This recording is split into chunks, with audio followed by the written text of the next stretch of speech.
Hallelujah. परमेश्वर का धन्यवाद करते हैं एक बार फिर से अच्छे सुंदर समय के लिए। और मैं आप सबों का हमारे जयवंत मिनिस्ट्री बाजपुर के यूट्यूब चैनल पर मैं आप सबों का हार्दिक स्वागत करता हूं। प्रियो, मैं धन्यवाद करता हूं उस अनुग्रहकारी प्रभु का जिसने हम सबों को जिंदा रखा, हम सबों को संभाल करके रखा, हमें आशीष और हमें बरकत दी है।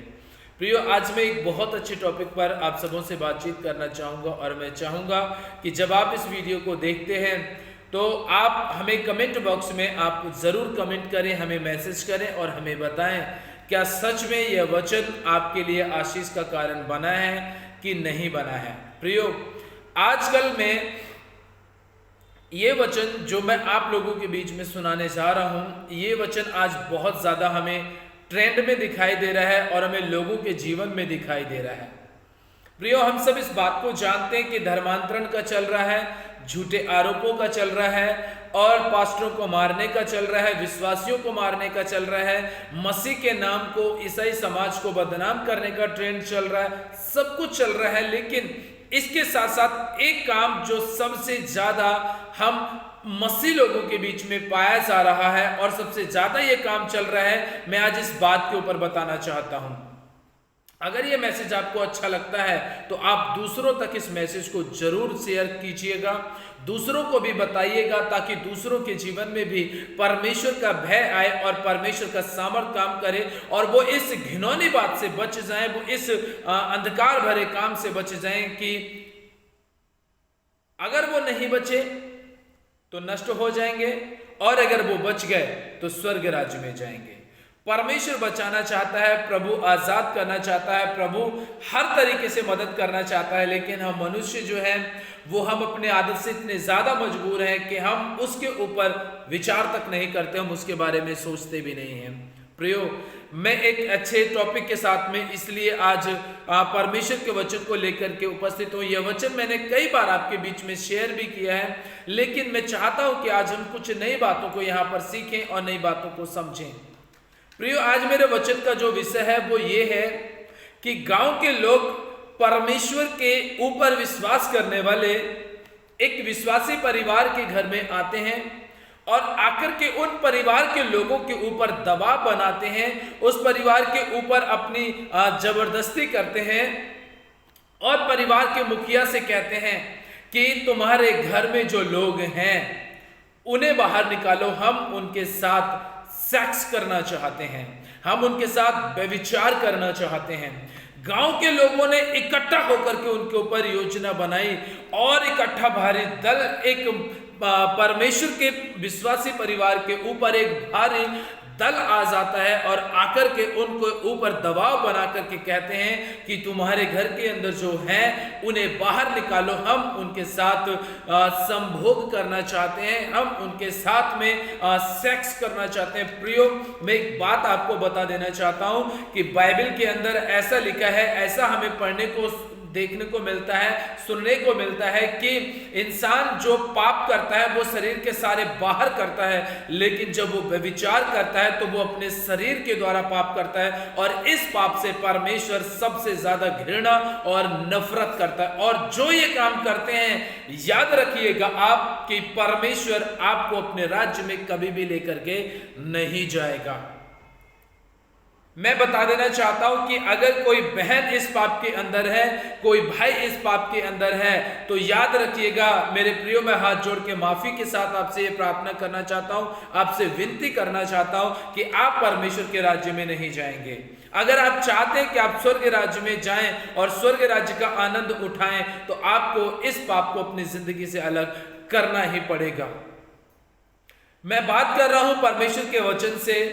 जब हम उत्पत्ति की पुस्तक और उसका 19 अध्याय पढ़ते हैं, यहां पर इससे पहले अगर हम 18 अध्याय पढ़ते हैं तो परमेश्वर ने अब्राहम से बात की और अब्राहम से कहा कि देख, सदोम और अमोरा का पाप मेरी दृष्टि में बहुत ज्यादा बढ़ गया है, इतना ज्यादा बढ़ गया है कि मुझसे सहा नहीं जाता।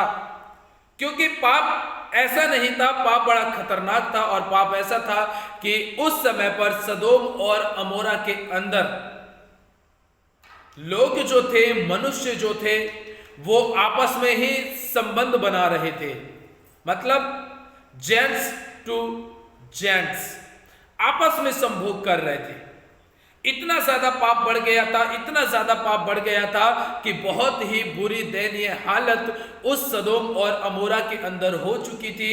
लेकिन एक परिवार वहां पर ऐसा था जो परमेश्वर के वायदे के अनुसार परमेश्वर का विश्वासी था और परमेश्वर उस परिवार को बचाना चाहता था, उस परिवार को सुरक्षित रखना चाहता था। इसलिए परमेश्वर ने योजना बनाई थी कि मैं सदोम और अमोरा को बिल्कुल तबाह कर दूंगा, बर्बाद कर दूंगा, खत्म कर दूंगा, नष्ट कर दूंगा, उसको नामो निशान मिटा दूंगा, क्योंकि जो काम वो करते हैं ये मेरे दृष्टि में बिल्कुल भी ठीक नहीं है। जब परमेश्वर की दृष्टि में उस समय ठीक नहीं था तो आज भी परमेश्वर की दृष्टि में ये काम ठीक नहीं है। और जितने भी पुरुष पुरुष आपस में संबंध बनाते हैं, स्त्री स्त्री आपस में संबंध बनाती है, या फिर स्त्री पुरुष के साथ या पुरुष स्त्री के साथ संबंध बनाते हैं, परमेश्वर की व्यवस्था से अलग होकर के, परमेश्वर के बनाए हुए रिश्ते से अलग होकर के, याद रखिएगा जब परमेश्वर ने सदोम और अमोरा को नहीं छोड़ा तो आज भी परमेश्वर आपको नहीं छोड़ेगा। इसके लिए चाहे आप कितना भी दान दे दीजिए, कितने भी भूखे प्यासों को खिला दीजिए, कोई फर्क नहीं पड़ता, क्योंकि परमेश्वर ने आपको पूरी तरीके से नष्ट करने की योजना बना ली है। प्रभु ने अब्राहम से कहा, परमेश्वर ने कहा कि मैं सदोम अमोरा को खत्म करना चाहता हूं, बता इसमें क्या योजना है तेरी, तू क्या चाहता है। अब्राहम ने सोचा कि उसमें तो मेरा भतीजा लूत भी रहता है अपने परिवार के साथ, अगर प्रभु ने नष्ट किया तो मेरा भतीजा अपने परिवार के साथ वो भी खत्म हो जाए। उसने कहा कि प्रभु यदि 50 मिल गया तो बताइए धर्मी, तो क्या आप छोड़ देंगे। उसने कहा ठीक है। 45, 40, 35, 30, 25, 20, 15, 10वीं गिनती आकर के रुक जाती है। अब्राहम ने कहा प्रभु यदि 10वीं मिले तो। उसने परमेश्वर ने कहा कि ठीक है, अगर 10वीं उस सदोम और अमोरा के अंदर धर्मी लोग मिल गए तो मैं अपनी जो मैंने उसको नष्ट करने की योजना बनाई है मैं उसे पूरी तरीके से क्या कर लूंगा, बदल दूंगा। उसने कहा ठीक है। परमेश्वर ने उसके बाद में क्या किया, जब देखा अब्राहम के पास संदेश पहुंचा, संदेश अब्राहम के पास पहुंचने के बाद में वही संदेश लूत के पास पहुंचा। लूत के पास में जब प्रभु ने अपने 2 स्वर्गदूतों को भेजा और भेजने के बाद में उनको बताया कि परमेश्वर नष्ट करने जा रहा है सदोम और अमोरा को, लूत इसलिए देखते रहे चाचा से भी परमेश्वर बात कर चुका है और परमेश्वर ने योजना बना ली है इसे खत्म करने के लिए, बताइए क्या किया जाए। उसने कहा कि हम बचेंगे जरूर, क्योंकि हम तो परमेश्वर पे विश्वास करते हैं और हम तो इस तमाम प्रकार के बुरे कामों में सहभागी तो हैं नहीं, तो इसलिए हम नष्ट होना नहीं चाहते, हम तो बचना चाहते हैं। उन्होंने कहा ठीक है, भोर होने से पहले ही तुम इस देश, इस सदोम और अमोरा को छोड़ करके चले जाना और याद रखना पीछे मुड़ करके मत देखना। क्यों मत देखना?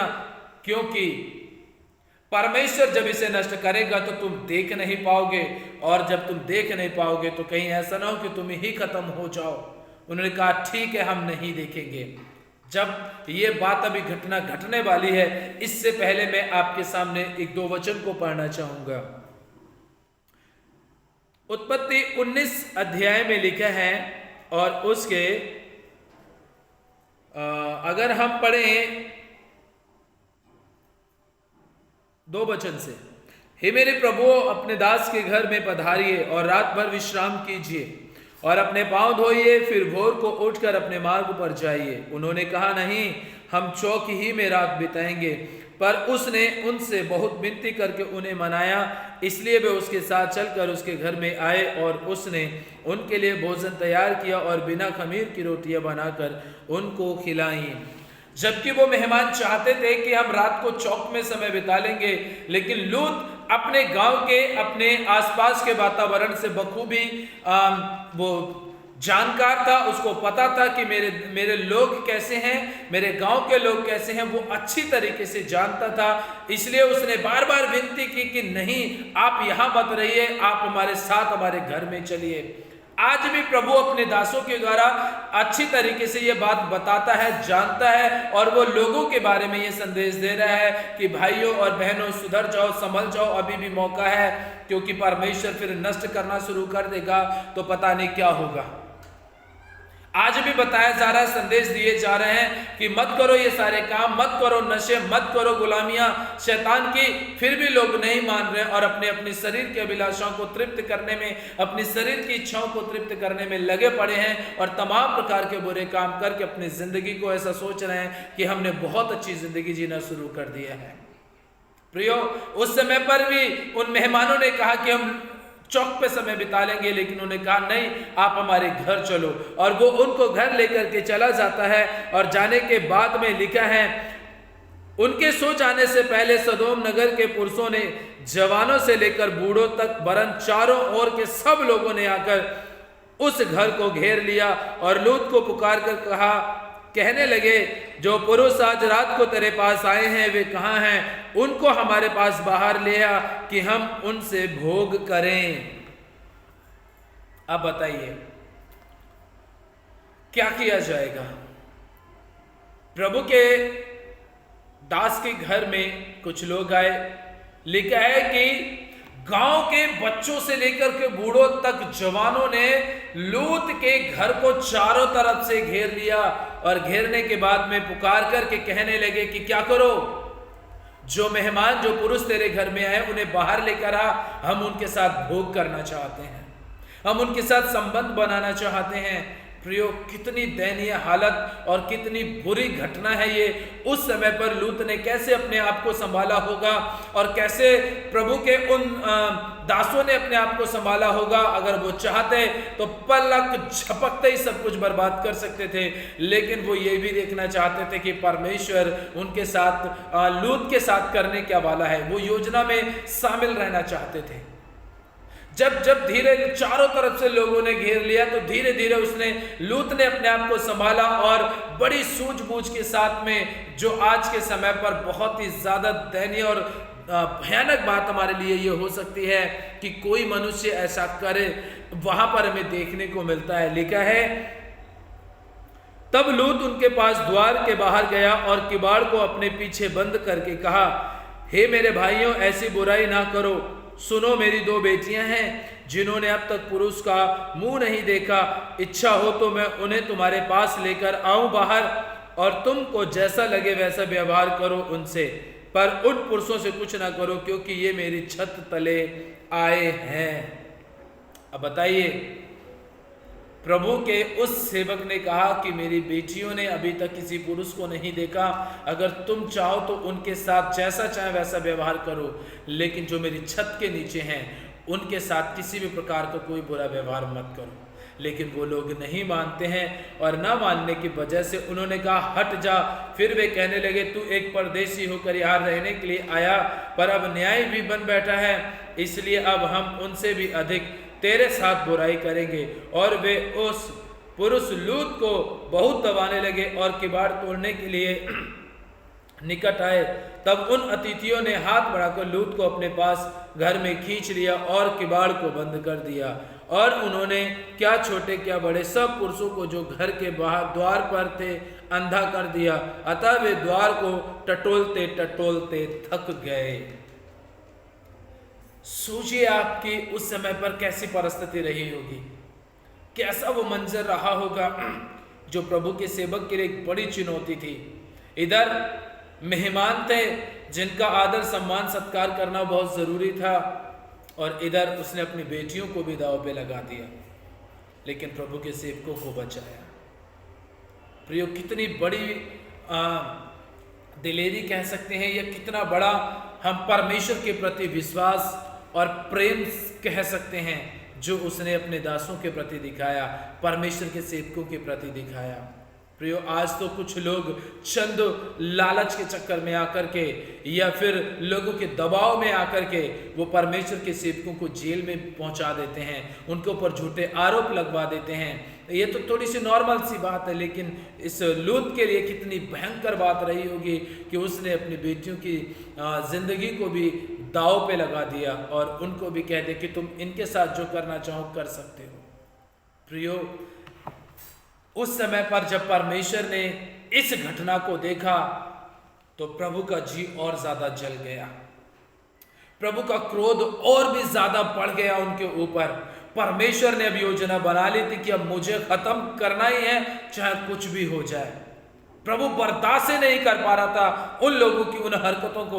ऐसे ही प्रभु आज भी बर्दाश्त नहीं करता जब कोई पति अपनी पत्नी को छोड़ करके कहीं जाता है, और जब कोई पत्नी अपने पति को छोड़ के कहीं और जाती है, या फिर जवान लड़के लड़कियां जब वो शादी से पहले अपने संबंधों को बनाते हैं, तो परमेश्वर आज भी बर्दाश्त नहीं करता है। प्रभु कब तक बर्दाश्त करेगा आपकी इन उल्टी सीधी हरकतों को? प्रियो, एक ना एक दिन वो कहते हैं ना कि जब तक बुराई ज्यादा समय तक टिकती नहीं है, झूठ ज्यादा समय तक टिकता नहीं है, झूठ ज्यादा समय तक लोगों के सामने रहता नहीं, एक ना एक दिन सच्चाई उजागर हो ही जाती है। प्रियो, याद रखिएगा कि जब परमेश्वर ने सदोम और अमोरा के लोगों को नहीं छोड़ा, तो परमेश्वर आज आपको भी नहीं छोड़ेगा। आपके घर में बहुत सुख शांति रहती थी, लेकिन पाप में पड़ जाने की वजह से आप कंगाल बन गए हैं। आपके घर में सब कुछ अच्छा रहता था, लेकिन आज आप पाप करने की वजह से भिखारी जैसा जीवन जी रहे हैं, आप तमाम प्रकार के बुरे जीवन जी रहे हैं। प्रियो, ये कब तक आप करते रहेंगे? क्यों आप अपने कर्मों की सजा अपने परिवार के लोगों को देते रहेंगे? क्यों नहीं छोड़ देते आप इस पाप को, ताकि आपकी जिंदगी में प्रभु खुशहाली को दे सके, आपको आजाद कर सके, आपको आशीष और आपको बरकत दे सके? क्यों नहीं? अगर आज आप प्रभु के साथ चलना चाहते हैं, तो प्रभु आपको अनंत जीवन देगा और अद्भुत तरीके से आपको चलाएगा। उन प्रभु के सेवकों ने लूत और उसकी पत्नी और उसकी दोनों बेटियों को वहां से निकाल दिया, और निकालने के बाद में कहा पीछे मुड़ करके मत देखना। लेकिन लूत की वाइफ, लूत की पत्नी गलती कर देती है, और वो पीछे मुड़ करके देखती है कि मैं देखूं तो कि आखिर परमेश्वर ने सदोम और अमोरा के साथ में क्या किया है। और वो जब इन सारी बातों को देख लेती है, तो उसके बाद में लिखा है वो क्या बन जाती है? नमक का खंबा बन जाती है, और वो वहां से निकल जाते हैं। और बाइबल में ऐसा बताती है कि परमेश्वर ने क्या किया? स्वर्ग से आग और गंधक बरसा करके सदोम अमोरा के लोगों के साथ साथ उनके घर, उनका रुपया पैसा सोना चांदी, उनके जानवर, उनके कपड़े, उनकी महंगी महंगी चीजें सारी की सारी जला करके नष्ट कर दी, भस्म कर दी, सब खत्म हो गया। अब क्या लोगे? शरीर की ताकत के ऊपर घमंड था, आप किसी के साथ जबरदस्ती संभोग कर सकते, इस बात का घमंड था। आप अपने रुपया पैसा सोना चांदी से आप बहुत अच्छे से अच्छे और बुरे से बुरे काम कर सकते थे। अब उसका क्या हुआ? करोड़ों रुपए की आपने बिल्डिंग बना करके खड़ी कर ली, उसका क्या हुआ? सब कुछ तो प्रभु ने एक पलक झपकते ही, एक सेकंड के अंदर अंदर आग और गंधक बरसा के सब खत्म कर दिया। अब क्या लोगे? क्या मिला आपको? कुछ भी नहीं मिला। ऐसे ही आज भी प्रभु ऐसा ही करता है। अगर आज आप अपने जीवन को पूरी तरीके से प्रभु में लेकर के नहीं आएंगे, तो आपको भी नष्ट होने से कोई नहीं बचा सकता। क्यों बर्बाद कर रहे हैं आप? इसीलिए प्रियो, परमेश्वर की दया और उसके प्रेम को पहचानिए, प्रभु की सच्ची सुख शांति को पहचानिए, प्रभु की आशीषों को पहचानिए। प्रभु आज भी आपको बरकत देना चाहते हैं। प्रभु आज आपके जीवन को आशीष में और सामर्थ्य बनाना चाहते हैं। इसलिए प्रियो, इस पाप को और नशे को अपनी जिंदगी से दूर कीजिए, प्रभु के साथ चलिए, प्रभु की अधीनता में चलिए, और परमेश्वर के नाम को ऊंचा उठाते हुए उसका धन्यवाद करते रहिए। प्रियो, इस पाप से बचिए, मीठा जहर है, जिंदगी को बर्बाद कर देगा। परमेश्वर आज के वचन के द्वारा आप सबों को बहुत बहुत आशीष दे। सभी को प्यार भरे शब्दों में जय मसीह की।